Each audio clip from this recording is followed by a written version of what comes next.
Welcome back to On the Nerdy Side with Honey and Spanky. I'm Spanky, this is Honey. And if I look excited today, you're right, I am excited. Why am I so excited today, honey?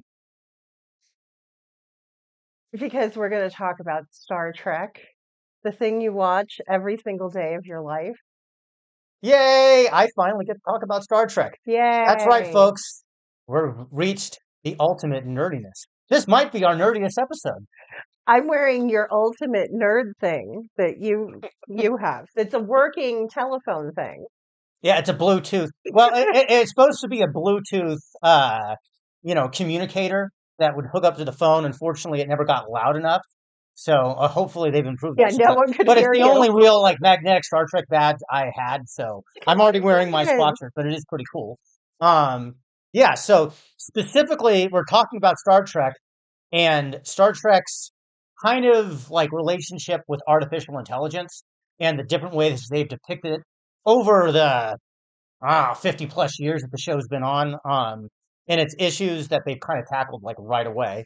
Um, now, for the interest of like shot purposes, if you've been listening to our podcast for a little while on Buy Me a Coffee, thank you. And if you feel like we've earned it, we'd appreciate it if you bought us coffee. Um, Mm.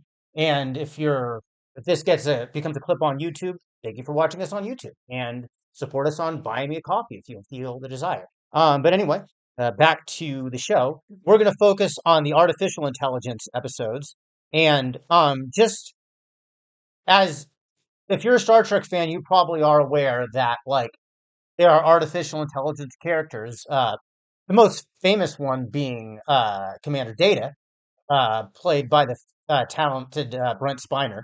Um, and it's really interesting seeing Data's evolution from basically like an emotionless like robot who's trying to be more human, and then by the end, like with by Star Trek Picard, he's like an old man, like a real old man. And it's pretty cool.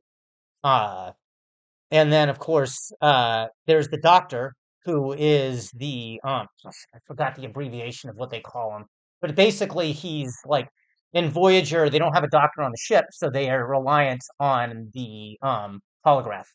Does it keep bouncing around? Oh no, it's working fine though. I can see it. The other character, and I remember the episode of the Lounge Singer, Vic Fontaine, who was a character in the Holosuite, which I think was one of the most interesting artificial intelligence in Star Trek, because basically in the show he is a Vegas lounge singer, and he, unlike every other program in most of the holodeck, even though there's other episodes where sometimes the characters become self-aware, in this particular one it's a old 60s style like kind of Crooner, crooner, like in the vein of like like Sinatra. like Sinatra or Dean Martin. And Yeah, Dean he, Martin's better. while the rest of the crew lives their lives on the station, he's living his life in the 60s in the holodeck.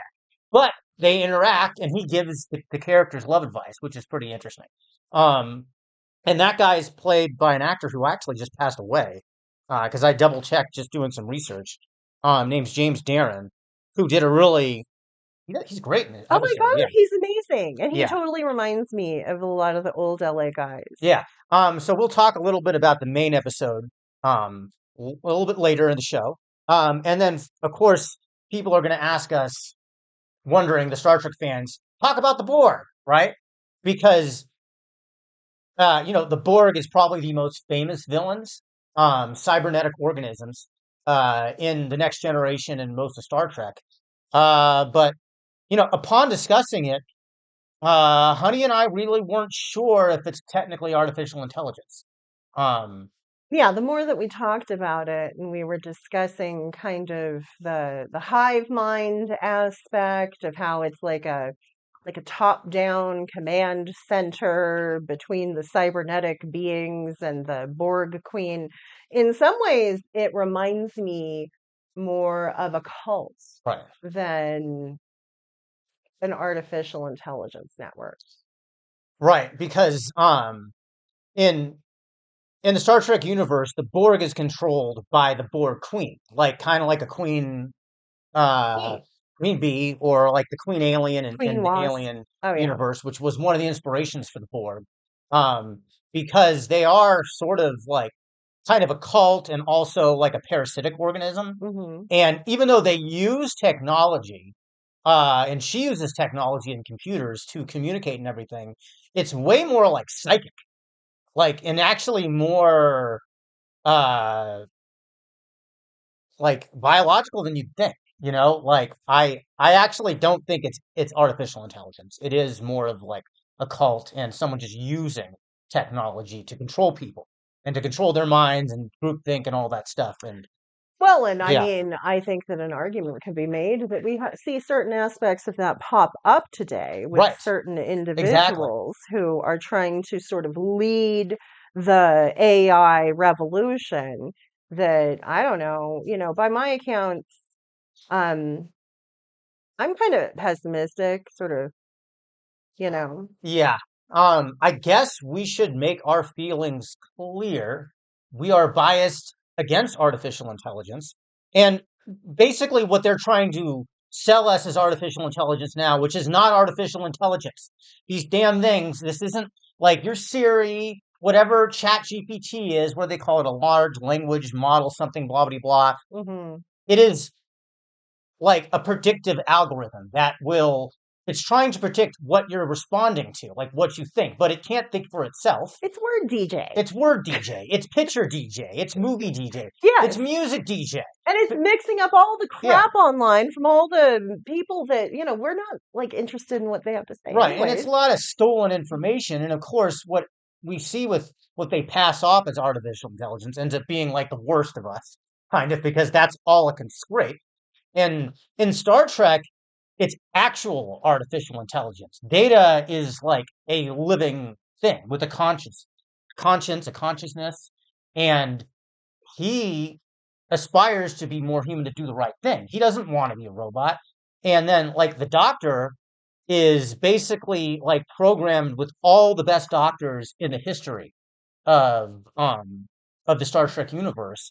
And his baked into his program is to do no harm and to take care of everyone. And we'll talk a little bit more about the Doctor um, from Voyager later in the episode. But we just want to kind of again be honest with you guys that we're not a fan of what we're being told is AI. And in Star Trek, it's real artificial intelligence. Well, I can't help but, I don't like when someone lies to me and tries to convince me that something is something that it's not. Yeah, Like I can tell the difference between real and fake somehow yeah, still. And, yeah.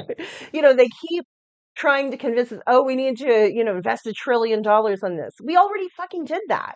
Why do we need to do this Right. some more? It, I want to just say, like, it's failing. It's not doing the thing, like, that it was supposed to do from just what they told us 30 goddamn years ago. I At what point do we go, you know what? I don't want another military industrial complex where you just pour everything into that and then we never have any health care. But and let's just I don't know like how much of you guys are like aware of some of the thing, but a lot of it, like what they're telling us is artificial intelligence, Bitcoin, cloud services, a lot of it seems to be just to take a lot of electricity, which magically is better for the fossil fuel companies.